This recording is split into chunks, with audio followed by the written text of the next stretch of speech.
Madwar 30,000 persuna kull xahar qed jirrikorru għal servizz.gov, il-one-stop shop tas-servizzi tal-Gvern. L-għan ta' dan is-sit huwa li jaqdi liċ-ċittadini b'effiċjenza fil-qalba tal-komunità mingħajr il-ħtieġa li joqogħdu jmorru fid-dipartimenti tal-Gvern. Dan huwa l-kunċett ta' one-stop shop, jiġifieri l-idea hi li ċ-ċittadin jiġi f'post wieħed ma jqgħodx imur f'diversi uffiċini madwar Malta jew anke fl-istess lokalità u minn hemmhekk ikun jista' isaqsi l-informazzjoni, jingħata l-informazzjoni korretta u jinqedem minn servizzi kollha li jkollu bżonn. F'5 ċentri mferxin madwar Malta, Servizz.gov joffri mal-250 servizz tal-Gvern. Il-maġġoranza tal-klijenti nqdew permezz tat-telefon fuq il-hotline 153.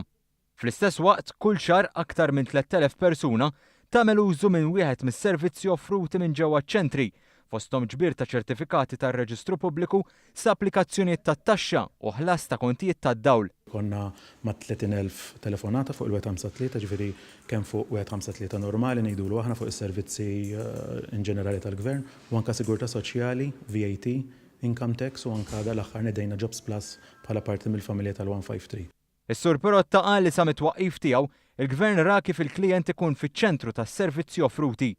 Ħaġa li tant niżlet sew mal-komunità lokali u internazzjonali li Servizz.gov ġie nominata għal Premju Internazzjonali għas-Service Design Award. Din l-award jitissejjaħ Service Design Award, pratikament hija frott ta' riċerka ta' konsulent studenta li kien hawn dan l-aħħar xhur waqt is-sajf fejn hi għenitna kif nistgħu niżvolġu il-prodotti li aħna nagħtu liċ-ċittadini, servizzi tagħna biex ikunu iżjed user friendly u iżjed qrib iċ-ċittadin.